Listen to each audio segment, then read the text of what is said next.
Please subscribe कीजिए cooking with sir Syed को, और मेरी न्यू और लेटेस्ट वीडियो देखने के लिए बेल आइकन को ज़रूर क्लिक कीजिए। ये बिल्कुल फ्री है। Thank you.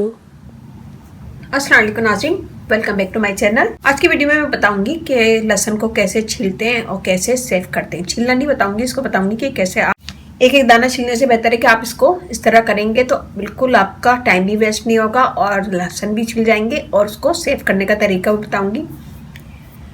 तो यहाँ मैंने ज़्यादातर तो अलग अलग कर लिए, बस हमें अलग अलग करना है। लहसुन लेंगे और इसको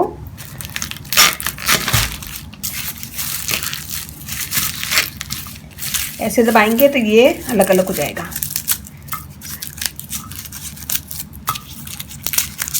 बस हमें इसका ये डंडी निकालना है, निकाल के फेंकना है, बाकी लहसुन को अलग अलग कर लेना। ये देखें सारे हमने कर लिए अलग अलग। मेरे पास काफ़ी सारे आ गए थे तो मैं इसे सेव करना चाह रही थी, तो मैंने सोचा कि चलिए वीडियो भी बना लेती हूँ और इसे सेव भी कर लेंगे। यहाँ मैंने लिया है गर्म पानी खोलता हुआ, ये सब लहसुन हम इसमें डाल देंगे। ये सब लहसुन हमने इसमें डाल दिए, खोलता हुआ पानी है। आप चाहें तो इसे चूल्हे पे भी रखें, ऐसे मिक्स कर सकते हैं और चूल्हे पे रख के इसको थोड़ी देर पका सकते हैं अगर आपको जल्दी है तो। वरना आप ऐसे भी कर सकते हैं कि पानी को गर्म करें, खौला लें, खौलाने के बाद इसके अंदर डाल दें और इसको बंद करके रख दें तकरीबन 15 मिनट। 15 मिनट के बाद छिलके सारे उतर जाएंगे और लहसुन अलग हो जाएगा। फिर उसके बाद मैं बताती हूँ आगे क्या करना। ये देखिए जी, इसे 15 मिनट हो गए, हम इसे खोल के देखते हैं और पानी भी ठंडा हो गया। हम इसे मसल लेंगे हाथों से ताकि छिलके सारे उतर जाएं। ये देखें ये खुद ही निकल आए। यहाँ हमने लिए टॉवल पेपर, अगर आपके पास टॉवल पेपर नहीं है तो आप तौलिए भी ले सकते हैं। ये देखिए हमने यहाँ पे सारे लहसुन छील लिए और मैं इसे ड्राई कर लूँगी टिश्यू से।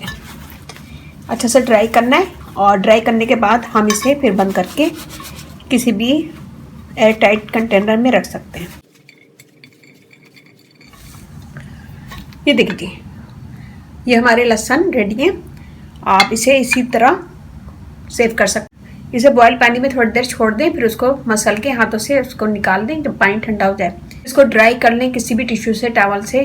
तो ड्राई करने के बाद जब भी बिल्कुल ड्राई हो जाए फिर इसे एयर टाइट कंटेनर में भर के इसको रखिएगा और फिर ये काफ़ी चलेगा, ये आपका काफ़ी चलेगा, ख़राब नहीं होगा। लेकिन हमने इसको मसला था, हमारे हाथों में स्मेल आ गई बहुत ज़्यादा लहसुन की। तो यहाँ मैं छोटी सी टिप दे रही हूँ आपको। यहाँ मैंने लिया आटा, 1 टेबल स्पून नॉर्मल आटा जो घर में यूज़ करते हैं। इसमें मैं डालूंगी बेकिंग सोडा 1 टेबल स्पून। इसको मिक्स करेंगे और अपने हाथों को गीला करके हम इसे अच्छा सा हाथों में मलेंगे। ये मैंने हाथ गीले कर दिए, मैं इसे अच्छा सा मलूंगी अपने हाथों पे, और ताकि स्मेल भी निकल जाए हाथों से और हमारे हाथ भी साफ हो जाएंगे। बेकिंग सोडा और आटा जो है हाथों की स्मेल को ख़त्म करता है। हाथ कोई भी चीज़ आप काट रहे हैं, लहसुन, अदरक, प्याज, और आपके हाथों में से अजीब सी स्मेल अजीब सी लहसुन की, अदरक की स्मेल आ रही है, तो आप इसे ऐसे करें और 1 से 2 मिनट ऐसे मसाज करते रहें। उसके बाद ठंडे पानी से धो लें। ये देखें ये मैंने कर लिया है, मैं आपको धो के दिखाती हूँ। ये देखिए जी, और फिर हमारे पास से लहसुन की जो स्मेल होती है वो भी नहीं आएगी। तो ये बनाएगा, अपना फीडबैक लाजमी दीजिएगा। मैंने आपको सेव करना बता दिया, इसे सेव करें और ये काफ़ी चल जाएगा और ख़राब भी नहीं होगा। एक छोटी सी मैंने आपको टिप भी दे दी है।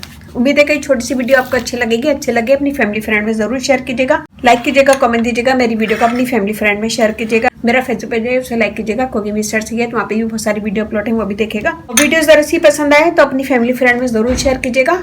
इसके साथ ही मुझे अब इजाज़त दी। इंशाल्लाह बहुत जल्दी नई वीडियो के साथ हाजिर होंगी। शाद रहें, बात रहें, अपना बहुत ख्याल रखिएगा, दुआओं में याद रखिएगा। अल्लाह हाफिज़।